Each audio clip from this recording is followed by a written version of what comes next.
The main social and economic causes of violence, and I'll add political causes, are those that divide the population into the superior and the inferior, the strong and the weak, the rich and the poor.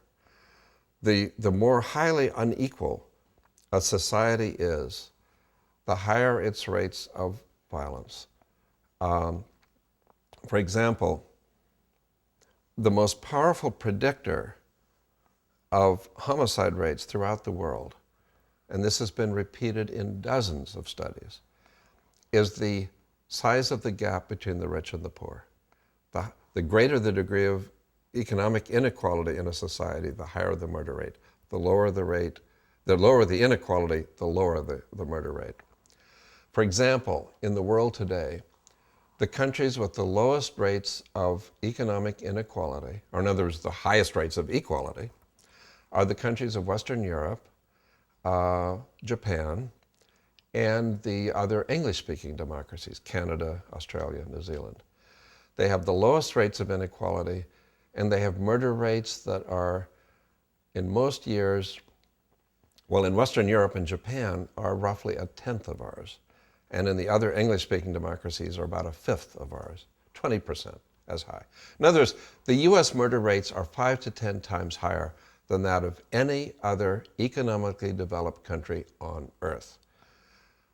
Now, one reason for that, the United States also has by far the highest degree of economic inequality of any developed economy in the world. The two go together.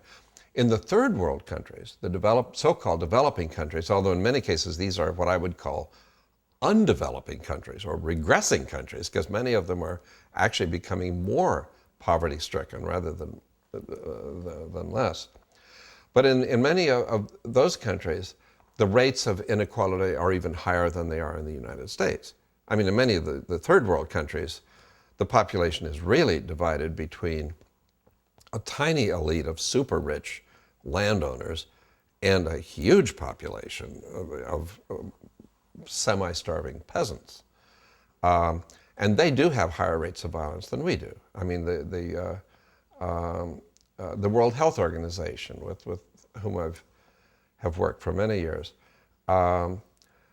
has done really path-breaking epidemiological research on this, and has shown that the highest rates of violence of all are found in the third world countries. By the way, this applies to warfare as well as homicide. Mm-hmm. It's true with both interpersonal violence and collective political violence. So achieving a greater level of equality is important. In fact, it's essential. The US, I can't emphasize it too strongly, has the highest rates of violence in the developed world today. It's important for us, I think, to learn from that what is not working in our society. And as I said, I'm a doctor, and I approach this as a problem in public health and preventive medicine.